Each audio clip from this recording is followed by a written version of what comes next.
Welcome to the Why Not podcast with me, Chrissy Hawkins. In a world where everybody always asks why, I'm here to ask, why not? I'll be breaking down the mindsets of guests as well as my own in a bid to find out what makes people say, why not?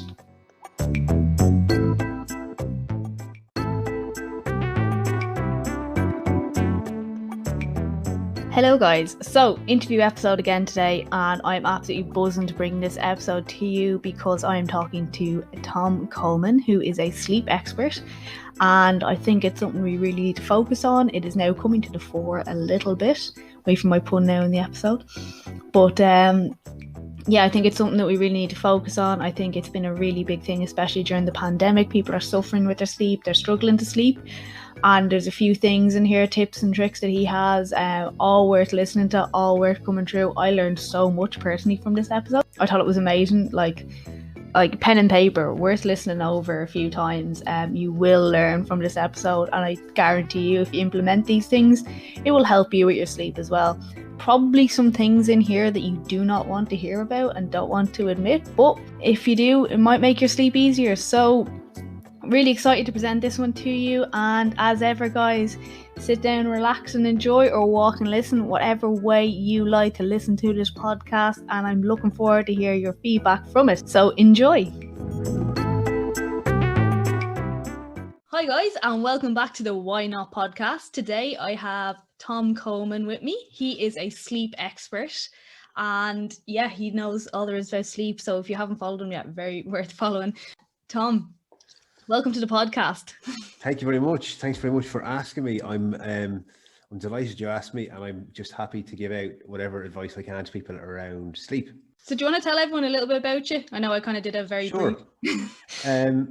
No problem at all. I kind of became interested in sleep. I was very much into fitness and nutrition, and I started a nutrition business about 9 years ago now it was, and I started working with kind of fairly high level athletes. I was kind of lucky enough to get working with guys who were kind of elite level. And I started to become obsessed about like, well, what's the biggest impact on recovery? You know, I mean, these athletes they train very hard. There's a lot of science in their training.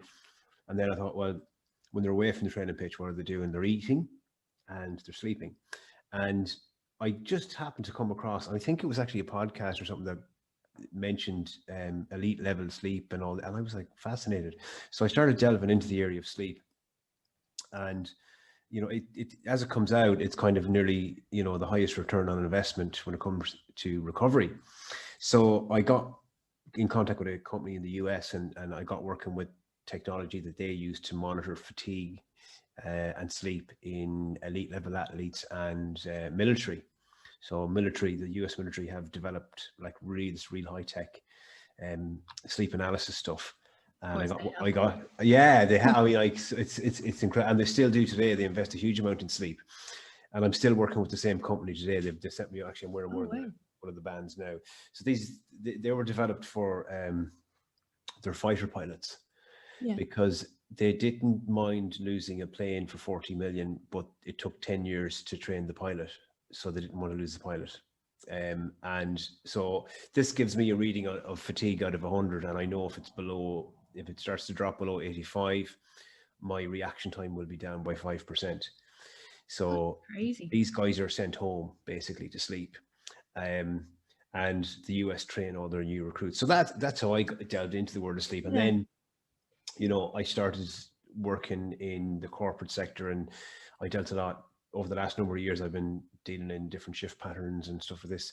So I consult now for like, I have sleep programs running in different multinationals like eBay and PayPal. And my calendar is sort of fairly full up with the corporate work, which is great, which is fantastic, you know, but I still kind of love connecting with people. And I really want to put out useful content for people. And it's just if I get the time to do that. So that's kind of my journey, like in terms of sleep. And I health science and physiology is what I studied. So I had a good grasp of the physiology, and I had a keen interest in nutrition. So like all areas of health and wellness, really, I suppose, you know. So that's how I got into sleep. Well, sleep caught your attention. Do you think it's undervalued a bit, or are people starting to for It want of a is. better way of saying it, wake up to how important it Yeah. is. Oh, I love it. I love it. Actually, I'm going to steal that one now of you. Yeah, Yeah. I think it is. I think there's a few different things with sleep that, as a nation, I think, like, I was involved in research in sleep last year, and we found there was a cultural bias towards sleep. So in Ireland, it's like, the harder you're working and the earlier you're up, you're a great man. You know, he gets up. Well, I remember when I was young, it was like, that fella gets up at 5:30 in the morning. Like, isn't he great? And the early bird catches the worm and all that. Like, and I'm like, oh, listen, the second mouse gets the cheese. Take it easy. It's ingrained in us. Like, see, sleep is the kind of opposite of activity, and people want to be seen to be busy. So, I think, like, I'll give you an example. Like, if we're at work and I have a 2-hour lunch break, and I say to you, 2-hour lunch break, I'm going to go and hit the weights or do a session. You'd be saying, oh God, that guy's really fit. Look at him, he's off doing his weights. Like, but if I said to you, listen, 2 hours, I'm going to go for a little sleep, you might be saying, look, where's your man going for sleep in the middle of the day? So it just kind of shows that we have this kind of, maybe a little bit of bias towards it. Yeah. Like, it's just not understanding the value of it. And we've only been understanding the value of it in the last sort of 50 years or, really. I think, and a lot of new science out there on sleep. It was described by a circadian biologist as the master conductor of health and disease, and we should be spending 36% of our lives asleep, and that's more time dedicated to one activity than anything else in human evolution. Yeah. So that is a clear indication to me that it's hugely important. Can you explain the term circadian actually? Yeah, sure. So the word itself, circa, means around about. So I think we know that. And dian is a day, around about a day. So we have an internalized rhythm of around about a day, because the revolution of the planet, day and night, isn't exactly 24 hours. It's like 23 hours, 58 minutes and 44 seconds. So we have an internalized rhythm that should align with the day and night. And that's what circadian means. So we have an internalized, and then we're given cues, and they're actually known as Zeitgebers, time givers from outside. So there we go. That's exactly what circadian means. Zeitgeist, that's a German, isn't it? The ghost That's of right. time girls. Yeah. Yeah. Well, I don't know any German. That's the only German I know. Like, Yeah. Funny enough, I did German school, but I just know that not from school. Okay, cool. Oh no. Yeah. Zeitgeist, I know. Zeitgerber is the time giver. So yeah, the time giver. And your circadian rhythm. It's kind of fascinating, because what scientists discovered was that it's not just that your brain is one centralized area that looks after all the other areas, and all your systems have an optimum time of function. So your digestive system, for example, works really well at 12 o'clock in the day. Then at 12 o'clock at night, it works really poorly. And what scientists also discovered is that it's not just your organs; it's actually every cell in your body has a clock. So that's just like mind blowing, really. Like, that every cell has a clock. And what's even more fascinating to me is that it's given its lead by light. So every cell in your body requires information from light, which is just incredible. That is amazing. So, like, is it different times of the day, different parts work better? So it's yeah. So there's different functions and processes in our body. So, like, just to give you an example, it's kind of like our blood pressure spikes at around 6 a.m. and that's to start getting us up and moving. Our core body temperature is at its lowest point at about 5 a.m. and then it starts to rise. So what starts waking you up, your body temperature starts to rise, your blood pressure spikes. This causes something called the cortisol activation response. The cortisol, as we know, is stress, right? Yeah.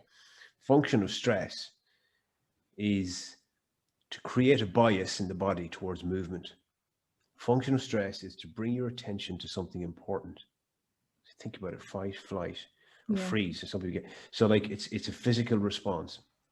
So then what happens is, we should get up and get into activity, and it takes us a little while.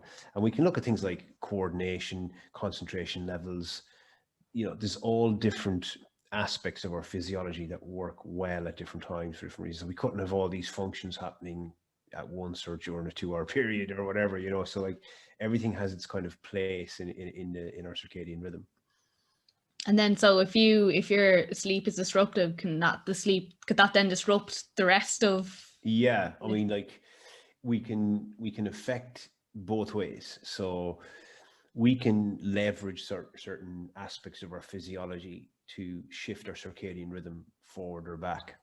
So generally, like your brain secretes melatonin. Melatonin is a sleep neurotransmitter that puts you to sleep, right? So we have cyclical melatonin secretion, which means that over the 24 hours, usually, again, it's in darkness, melatonin is secreted. Babies don't have that, and children. So it takes time for their brain to get into that cyclical. And part of actually what melatonin does is it suppresses puberty. Oh, So really? that's why, yeah.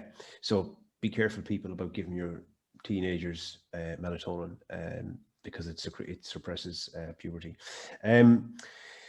So yeah, I mean, like it's fascinating. The cortisol is designed for action, designed to get you up and moving. And then that cortisol levels start to drop off in the evening time, and we should be starting to wind down, you know. And then if we get a bump in our cortisol, if we get very stressed out, you get anxious, that'll keep you awake. The light, if you get too much light after a certain time, that will suppress melatonin and stop you falling asleep. So they're very real physiological control mechanisms that operate our sleep and wake cycles. That effects comes from screens as well, doesn't it? The blue LED light. So we've different. Again, what's kind of fascinating about light and sleep, and you know, it's light is the master switch when it comes to sleep. So if you imagine we're lying asleep and you're exceptionally sensitive to light, insofar as if there's a single crack in your curtain in the summertime, it's enough to wake you up an hour early. Yeah. Or maybe more, you know. So light enters the brain through your eyes, through optic nerves. We have photoreceptors in the back of our retina. They're called photoganglion receptors, and they're actually part of your brain, which is amazing. So light photons enter your eyes and hit particular receptors, and then that activates the central computer, which is it's called the suprachiasmatic nucleus, right? So that activates that. Big name. A big name, yeah. And then that tells the systems, okay, we're go. Okay. And morning light has a particular frequency that anchors our circadian rhythm. Morning light also sets a timer for melatonin production. So that's blue, yellow light. And then white light and blue light is essential during the day, that we actually get lots of that. Oh, okay. Right? So like white light and blue light have a bad rap. And it's because of what happens when we shouldn't be getting light. So as the day progresses, our eyes, the receptors become more sensitized to light. And then when melatonin starts, if we get any amount of blue or white light, that can push our sleep, that can disrupt our sleep. And we're getting white and blue light from screens and devices. Okay, so it does have its place, but just not late at night. Yes, it's like stress. It's very appropriate at the right time, under the right conditions. It's very appropriate. You know, I mean, if something was coming out to attack you and you're like, no, I don't want to get stressed out, you know, it's not going to be beneficial for you, is it? You know? Yeah. So, it's a good time to be stressed. It's a good time to be stressed. You know, if we're heading into something important and we need to get some energy, we need a bit of stress there. We need a bit of something to get us, you know, either in movement or saying something. Yeah. Otherwise, we'd be just too chilled out. Yeah, that's true. Do you think people do spend more time on the wrong side of stress, though, on the wrong side of the blue lights? It's a continuum. Like the relationship between stress and sleep is very clear. It's our sympathetic nervous system and our parasympathetic nervous system. So on one side we have the stress response, the sympathetic nervous system. Okay, there's different stressors that push us up that. So a stressor for you could be speaking in public. It could be you know, different things that would cause an emotional stress response. If you don't eat, you get a stress response. If you experience extreme cold, you get a stress response. If you have anxiety, it's a stress response. So there's different stressors that push you up on that kind of linear, there's a linear continuum there. So people have found so many different ways to stress themselves out. They're busy, there's so much going on. They have to hit their targets. They're anxious. They're on their phones, which are dopamine devices that can elicit, and it does elicit a response which is pushing them up. Yeah. And they don't even realize. People say to me, "Jesus, I just get to bed and my mind is racing and I don't know what it is," because you've an untrained mind and you're not aware that you're actually way up. Now, the same area that's in charge of your brain for problem solving and planning is also in charge of worrying. And Okay. to worry is a natural human. It gives us an evolutionary advantage if we can look into the future and predict a threat. So actually, a human condition is to worry, and a great time to worry. The worst time to worry is when you go to bed at night and all the noise of the day settles down and your brain starts analyzing your life choices and your finance and your relationships, and Lord Jesus, you're in trouble there, you know. So that's what's happening to people, and people need to go, right, where am I? Now, I mean, you know, you're in the world of physical fitness, right? You wouldn't do a high intensity interval training class and then just go to bed and expect to sleep. Not a hope. Not a hope, but we do it to ourselves mentally and emotionally, and we kind of wonder, just, I don't know what's wrong with me. It's so true though. It's like you lie down and suddenly it's like everything, that conversation from 3 years ago, he said something silly, is suddenly come back and you're like, why? Yeah. That's the worst. If you start throwing emotion and into it, like the hippocampus and the amygdala together, it's not good. You get emotion and memory together. It's like, what did she say to me? I'm going to go in there tomorrow, and then you're having the argument, and you'll see them in the next day, like, how are you? Good. How are you? Yeah, that's it. Yeah, exactly. So we've to learn to check in with ourselves, see where we are, and unwind. Do you think is like any tricks or tips you have for that, like, or? Yeah, I mean, like, I'll give you the one that is the most common. It's the fastest scientific method to calm down. So I said earlier, the stress response is a response to stressors, and it's a physical thing, your stress response. It doesn't know the difference between a tiger and an argument with your partner. Yeah. It's the same physical response, that means that we can control that. Like, we shouldn't be able to control what we call the autonomic nervous system, but we can, because we can control our breathing. And when we control our breathing, we can lower stress levels, we can lower our blood pressure, and we can lower our heart rate. And the way to do it is this. It's a double inhale through the nose and a long, slow exhale, and that's known as a physiological sigh. It's reflexive. You do it already, and you mightn't be aware of it. You do it when you get tired close to bed. It can bring about sleep. So you just...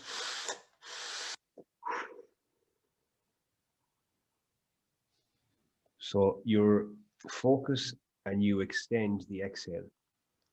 And what that does is, when you're doing that, it pushes your diaphragm up. Yeah. And that compresses space in your heart, which actually condenses the blood flow and tells your brain to slow your heart down. It's something that you do when you've been bawling, crying. You go, Yeah, you do actually. yeah, especially as kids, what happened? And you can't even talk because you're doing this. So, like, it's not like, who hasn't heard of the stress response? Everyone has, but you haven't heard of the calm response. Yeah, so that's crazy. Every animal and human that has a diaphragm has this, and your diaphragm is connected to the phrenic nerve, which also a direct signal to the brain. Yeah. So, and those are all mechanisms, which means that if you're in an anxious, very stressed out state, the mind can't fix the mind. You can't start saying to yourself, calm down. I mean, tell someone else to calm down, right? And see how many times that works out for you. Swing for you. Yeah. So telling yourself to calm down when you're stressed out ain't going to work. But this is not based on psychology. It's based on physiology. That's mad. Like, that is so simple. It's simple. It's a real-time tool. It works, and it works every time.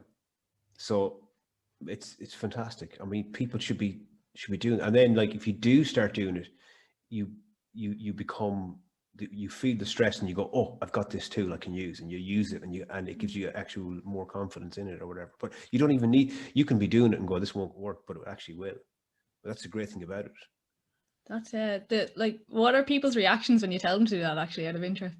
They're shocked. They can't believe, you know, and like, I want people to try it. I want people to try, because like, I'll give you an example now, right? Like, my job now is to just talk, right? And it was World Sleep Day last Friday, and I had 6 webinars on last Friday. Wow. And I was trying to get my sleep course launched as well. And I just have it's the busiest month of my life. And then I got a call from News Talk, and they were like, will you come on the Hard Shoulder and talk about this? And I was like, yeah, sure.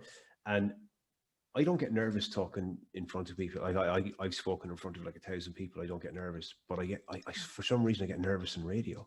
And I'm really? sitting in my office by myself, and I'm like, and you know, I think it was a bad experience that I had in radio years ago, my first ever time, and that made me nervous. And then it just kind of kicks in, right?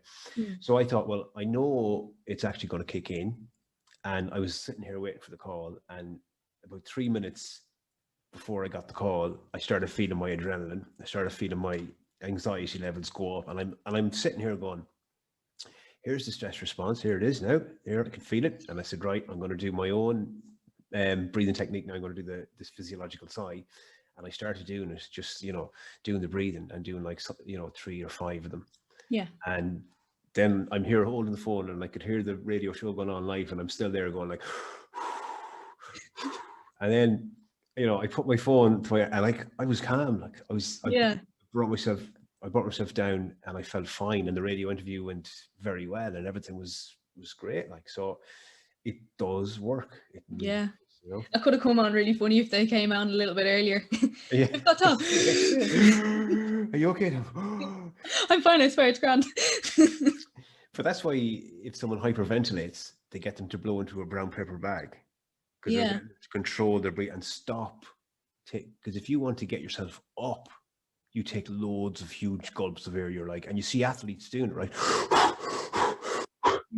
They're pumping the air in. Like, so like, you can move yourself up or down this sliding scale between stress and sleep.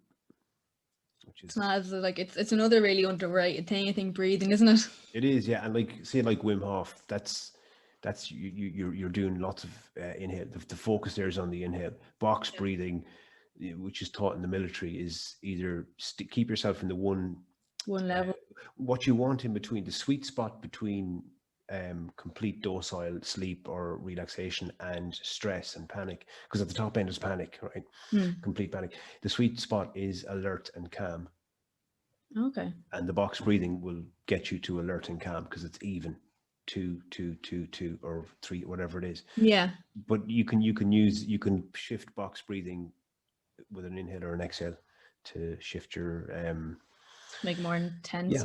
If you need energy, then you do much more of an inhale and less of an exhale. Just let the exhale out quickly. Yeah. Oh, that's mad. I'm learning so much. This is great. Super. This is what I love about podcasts, and you get to find out like so much interesting stuff. Like, brilliant. Do you think are a lot of people struggling with sleep at the moment? Yeah, I mean, like I get people contacting me literally on a daily basis going, I'm just struggling with sleep, and they get into a bad habit, like inadvertently, and they're like, you know, it's like if I starve you, if I take away all your food, you survive for a lot longer. If I took away all your sleep, you'd die sooner. Like, oh, so really? Like, yeah. So that's how powerful it is. So like, you get into a desperate state, like, and then what happens to people is they start worrying about their sleep. Then, like, even starts coming in, they're like, oh God, I hope I sleep tonight, and then they get sleep anxiety, and they're like, oh Jesus, I'm awake again.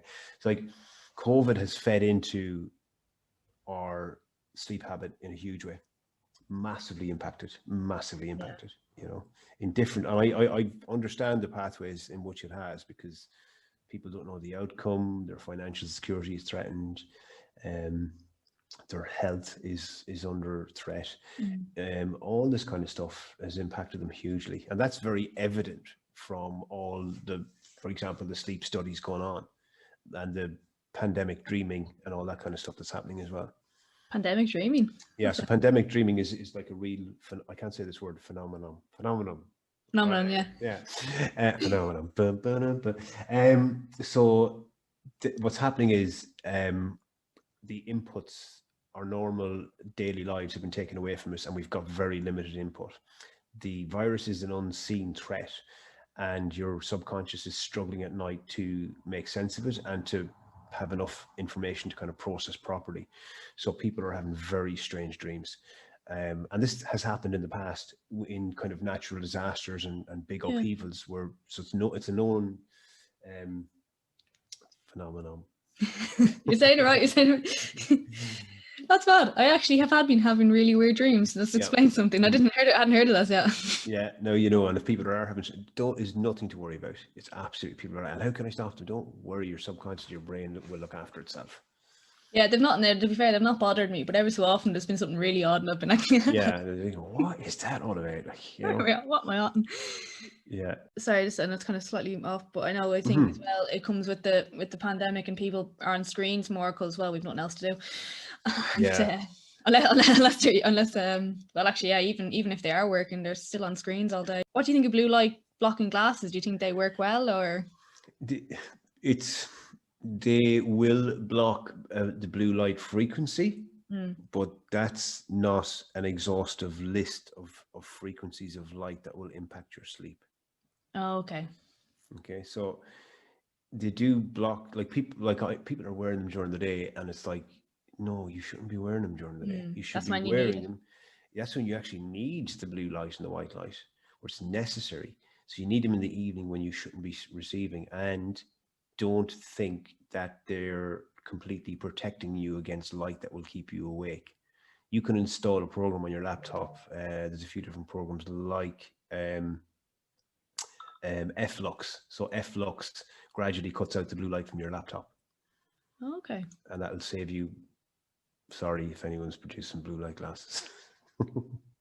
But actually, do you know what? I've seen an explosion of all kinds of stuff when it comes to sleep. All kinds of stuff like sleep aids and tablets and gummies and all kinds of stuff in relation to sleep. Blankets, sleep devices, electronic stuff you put in your head. Oh my God, it's like this is crazy, you know. So I'll have to eventually review all those things. Yeah. You know, I do make recommendations, and I will be honest about things that work and stuff like that, you know, and there are certain things that are good, and there are supplements that are very beneficial that people can try if they struggle with sleep as well. So yeah. Do they tend to jump to the supplements before addressing anything else? We want to fix it in a pill, like like we want to like just, you know, like we want to eat crap food and then be like, oh, is there? Well, I think I'm missing, like, the reason I'm not getting my goal is like I've got this like powder or pill to take, you know. And I came across that a lot because I worked in nutrition. So in nutrition they want, and they think it's more powerful than anything else. Whereas like people miss the obvious. Like with nutrition, you're looking at energy dense or nutrient dense food. You're looking at like leafy greens, and you know, those are like exceptionally powerful. So like it's the same with sleep. People gravitate towards the quick fix. But and I've said this recently, and I've realized this, taken me years to kind of realize this, because people are talking about their sleep issues, and I'm like, after talking to them, I'm like, well, you don't have any sleep issues, you have lifestyle issues.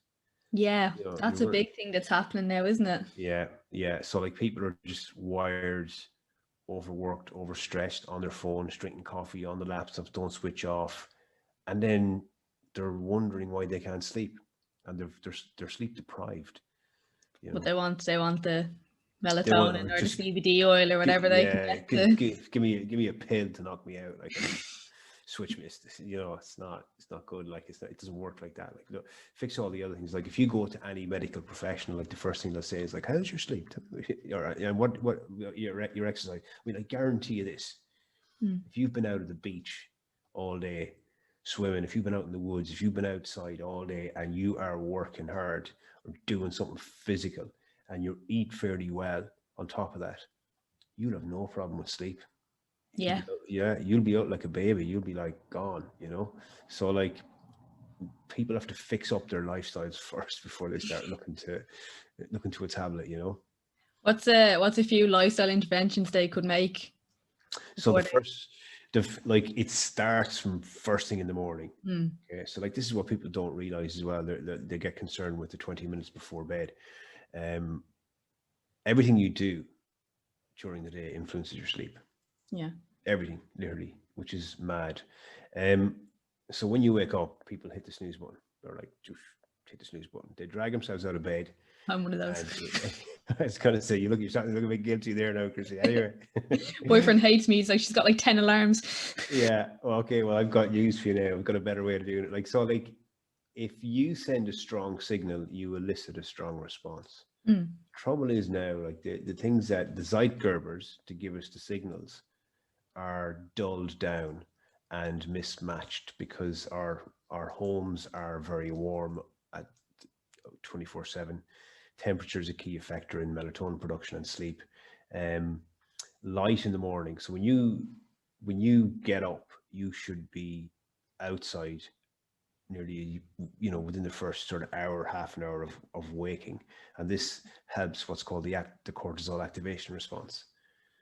So that will help with serotonin and cortisol to get you up and moving. Because like if you're like a person that drags yourself out of bed and they're kind of like, don't pull the curtains, and you're dragging yourself around the place and you're having 2 cups of coffee to wake up, Yeah. and you're like, oh God, I feel so tired. And, you're just like that. And 3 hours later, you're still not functioning. You're hardly, you're just waking up. Like, you need to get outside. Because what getting outside into that blue, yellow light will do is it will help with the cortisol response. It will energize you and it sets a timer for melatonin production later that night. So that's the start. And then, okay, coffee. I love coffee. I'm a coffee head, right? And I can't have any more than 2 or 3 cups after kind of 12 or 1 o'clock. Yeah, I'd only have about 2 coffees a day. Yeah, well, that's good because stimulants and sedatives, people are sometimes winding themselves up with coffee and winding themselves down at night then with the alcohol. Yeah. So I need to avoid those. Exercise, movement, get outside. The more outside light you get, the more well-informed your brain is going to be on when to put you to sleep. And then cognitively wind down. If you do exercise, I mean, there's hardly such a thing as a bad time to exercise. I love exercise. The best times to exercise are 30 minutes, 3 hours, and 11 hours after waking, from a physiological from a circadian rhythm point of view. Yeah. Your core body temperature reaches its peak at about 5 p.m. So that would be a good time to exercise because you're less likely to injure, and your musculoskeletal system muscular nervous system will be working, at its best probably. Not your strength. Your strength is probably highest in the morning, because testosterone is highest in the morning. So like I said, the circadian rhythm, and then you want to start winding down, in the evening time, and eat. Like if you want to talk about nutrition, you can actually, well, the most important number is your overall calories for the day, right? Yeah. If you're not exceeding that and you want to improve your sleep, you can kind of eat more proteins earlier in the day and eat more carbohydrates later. Now I know people are like, carbs are the devil. Especially after 6, they make you fat if you eat after 6. Yeah, after you eat after 6, they make you fat. Like, I mean, before 6 is fine. So, it's your overall numbers for the day, and we're talking quality because, like, Skittles are carbohydrates. Skittles and chocolate is carbohydrates. Like, so is bell peppers and broccoli. That's carbohydrates. So let's get a bit particular about it. Like, so it's about the quality and obviously the amount. Now, you should leave 2 to 3 hours before your last meal and bedtime. Your gut bacteria have their own circadian rhythm also. So your digestive system cleans itself at night when you're asleep. And that enables your body to absorb and utilize vitamins and minerals much better the next day. Oh, okay. Yeah. So it's all interconnected. Like, I mean, it really is all kind of circadian rhythm is what people don't kind of get, So if you're messing up at one area, of course it's going to kick on in the other area. So yeah, it's all interconnected, and your ritual then to get a good ritual around sleep. Like not just lying down and hoping for the best kind of thing. Yeah, it's like, someone, I think years ago, this guy, I said, how did you sleep? And he said, using the traditional method of lying on the bed and closing my eyes. Smart ass. Anyway, it's something that we should take a little bit of control of. So we sleep in 90-minute cycles, called ultradian cycles. And if we have to get up at 7:30, we should be asleep at 12, which means that we should be unwinding from about 10:30. We should be in bed at maybe 11:30 or something like that, So we strategize. So instead of the snooze button 10 times, work back and do the reverse snooze button to remind you to unwind and have a shower. So temperature is a key factor that I keep talking about. The way you can help, because once your body starts cooling after 5 p.m., you want to encourage the cooling, because that will increase the melatonin. So the way you encourage the body cooling is actually having a warm shower, because that causes a rebound cooling effect. So sweat cools out down kind of thing, or? If you get into a hot shower, your body, your circulation increases to your extremities, which draws away warm blood from your core. Yeah. Right? And it pushes blood out to all your extremities to try and cool. Okay. Your body is trying to cool itself, and it will. If you do cold water immersion or cold water therapy, if you do it late in the evening, it will actually cause a rebound heating effect, which will be your body will want to warm itself up. Yeah, and that will be going against your circadian rhythm. So you can use these things to leverage and move your circadian rhythm. Yeah, oh, that's really interesting. Actually, never thought about that with the showers when you're saying about because they say you want kind of cool bedroom and stuff like that. Your bedroom should be cool. So have a warm shower, keep your bedroom cool. Yeah. And if it's kind of like the ritual I talk about is, have your shower, brush your teeth, start winding down, and then you have your podcast or your meditation. Like, people bring their phones into the bedroom. I know they bring their phones in. So it's like, what are you using the phone for? Are you on social media? Are you scrolling on Instagram? Are you looking at cat videos on Facebook or whatever you're doing? Are you looking at Netflix? Not good. But if you're using it for meditation, or you're using it for, there's lots of apps out there that are very good as well. So all of those things will help you sleep. Yeah, it is hard. I'm the type of person anyway who I always have something on at night. Yeah. But generally, it will be something off Netflix, but it will be something I've watched loads of times, so I'm not paying attention to it. Yeah, you need to give your brain chewing gum, basically, and that will help your brain move away from planning, stressing, worrying, duration path outcome, and analysis, and it will push your brain into now, which is about serotonin and relaxation, and that's what pushes you down into sleep. Okay, yeah. So there is nothing wrong with having noise in the bedroom when it's not something that you're focused on. No, if it's helping you, absolutely, it's fine. I'm absolutely fine with that. Yeah, I've always wondered about that one, actually, because that's something I've done since I was a child. Yeah. See, that's part. I bet you if I stopped you doing that, you probably would take you longer to get to sleep. Yeah, probably. Yeah, so it's like, okay, obviously, like, your ideal bedroom environment should be dark, cool, and not be absolutely full of clutter or stuff like that. Like, you should try and associate your bed with sleep. Yeah. So you're training your subconscious on how to, like, the association or whatever. So, and see, the reason we have like these rituals, it's called cueing control, is if you wake up in the middle of the night, instead of going, "I'll try and sleep," and then getting frustrated, that you've got a strategy. Yeah. You've got a little thing that you start to enact, and your brain goes, "Oh, I know what's happening here. We're sleeping," and then it puts you to sleep.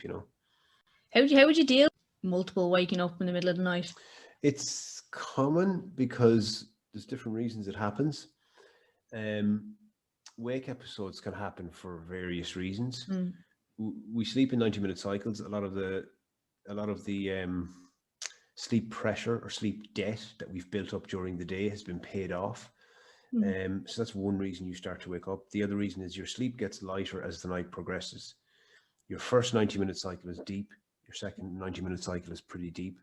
Your REM phase, your dream phase, starts to extend after every cycle. So the reason the recommendation is 7.5 hours is that's 5 90-minute cycles. Okay. So your first 2 cycles tend to be the deepest, and then it starts getting lighter because you're dreaming more and more and more and more.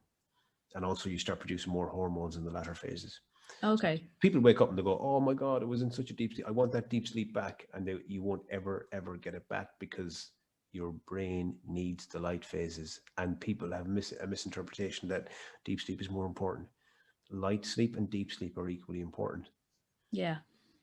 So If say for instance, I know it happens as well, it's like, you know, you wake up before your alarm, like half an hour before your alarm, and you really want to go back to sleep, and then obviously when the alarm goes off, you're straight back in, you're back in your sleep at that point. Would you be better yes, off getting up at that point, or you'd be better off getting up, or if you want to have a sleep in on Saturday, you can actually go back and don't like sleep for an hour and a half. yeah. Don't, if you sleep for an hour, if you set the alarm to go on another hour, you've got to wake yourself up in the deepest part of your sleep cycle. Yeah. Because there's light phases and deep phases. So that's why people who do that, they're like, oh, I fell back asleep and I feel more tired now. Yeah, so you're midway, you're at the wrong Yeah, point. just to sort of remind people about wake episodes that they're normal, they're fine, Yeah. they're happening for a reason. We call it sleep-wake cycles. If you do wake up, start your little protocol, and you'll quickly train yourself to get back. Do what we call a non-sleep deep rest protocol, which is a breathing exercise. So you could do like 21 breaths in your back, 21 breaths in your left side, 21 breaths in your right, and count them. And if you lose count, you have to start again. If you're giving your brain something to do, you're focusing on your breathing, and that'll tip you back into sleep. Ah, that's really good, actually. But the brain will sort of take over sometimes and start like, you know, and that's, of course, just bring it back. So I heard a great one recently. This guy said, I wonder what my next thought will be.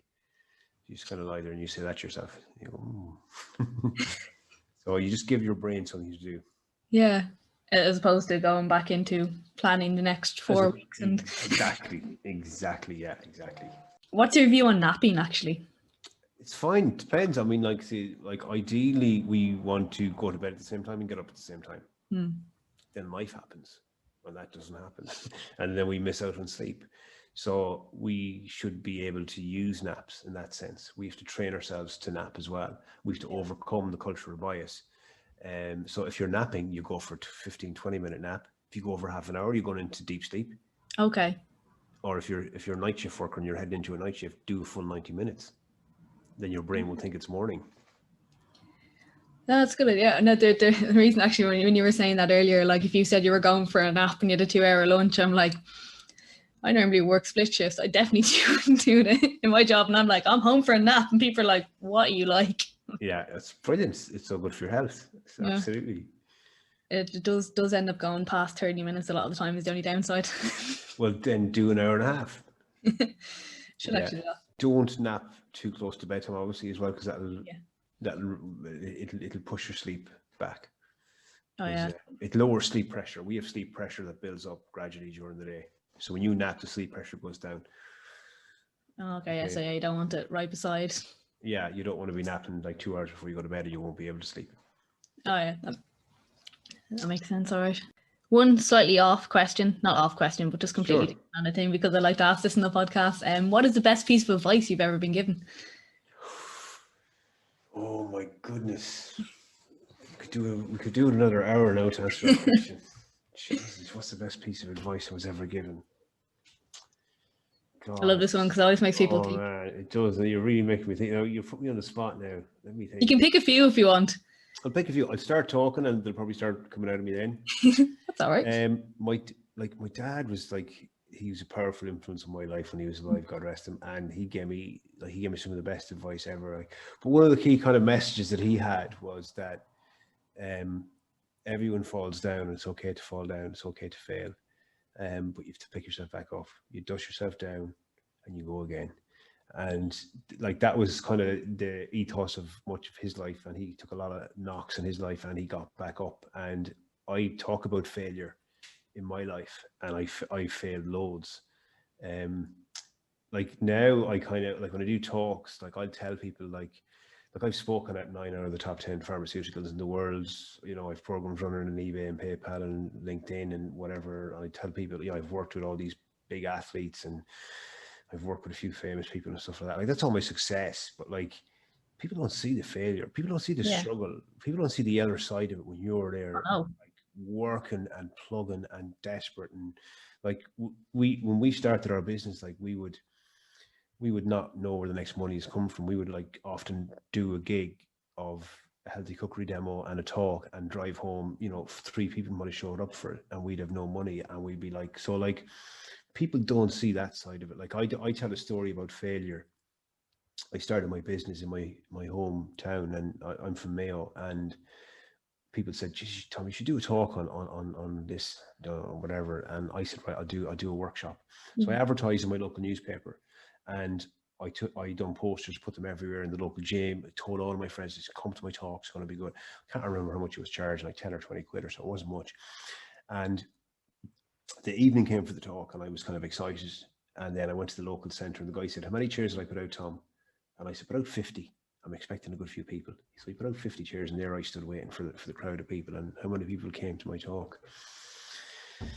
2 people came 10 minutes late, and it felt like a horrible failure with all those 50 chairs, and there I was, So like, now that failure has become a massive part of my success story, like, is that I can reflect back and say, like, that actually helped me to do something, and that was an indicator for me. And I I heard this expression recently: with every failure comes with it the seed of a future success. Oh, and that's it.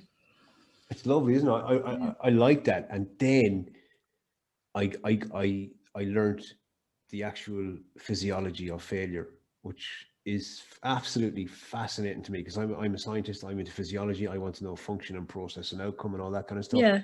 And then I learned something this year which blew me away: neuroplasticity. So when children are very, from babies to about age 25, our brains are very plastic, and we start slowly hardwiring in and learning. And it's all about learning and absorbing, because like kids are sponges, and they can learn way faster, like super, So after 25, it becomes harder to learn, basically, right?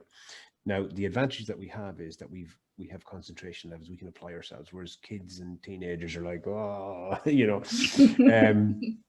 don't have that, maybe, right? So the mechanism by which neuroplasticity occurs is, this is like absolutely amazing. The brain must experience repeated failure at a task in order for neuroplasticity to occur. Oh, really? So you have to fail several times and live in that uncomfortableness for your brain to learn. That's amazing. Wow. Like, that's the trigger. The trigger is the failure. The trigger is the failure. So you have to fail in order for neuroplasticity. I was like, man, this is so good. I love that. So it's not just a thing people say when people are like, oh, I'm not doing well. It's like you literally physically have to do it for your brain to. What you have to do is, actually, what we know now is you have to encourage the failure. You have to go, okay, I failed. You're doing good. Keep up and go again.